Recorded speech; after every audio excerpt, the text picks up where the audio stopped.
ஆனால் திமுகவின் தேர்தல் அறிக்கையில் தமிழ்நாட்டில் மதுவிலக்கை அமல்படுத்த சட்டம் இயற்றப்படும் என்றும் தமிழ்நாடு மாநில விற்பனை கழகம் டாஸ்மாக் கலைக்கப்பட்டு இந்த விற்பனை கழகத்தின் மூலம் தற்போது செய்யப்பட்டு வரும் மதுபான விற்பனை முற்றிலும் நிறுத்தப்படும் என்றும் மதுபான விற்பனை செய்வதிலிருந்து அரசு முற்றிலும் விலகி கிராம உற்பத்தி பொருட்களை பொதுமக்களுக்கு நேரடியாக விற்பனை செய்ய நடவடிக்கைகள் மேற்கொள்ளப்படும் என்று கூறப்பட்டுள்ளது.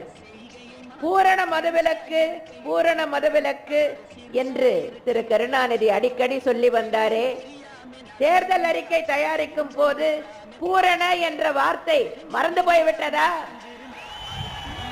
போராட்டங்களின் போது சொன்னது போல பூரண மதுவிலக்குக்கு முதல் கையெழுத்து போடப்படும் என்று ஏன் வாக்குறுதி அளிக்கவில்லை?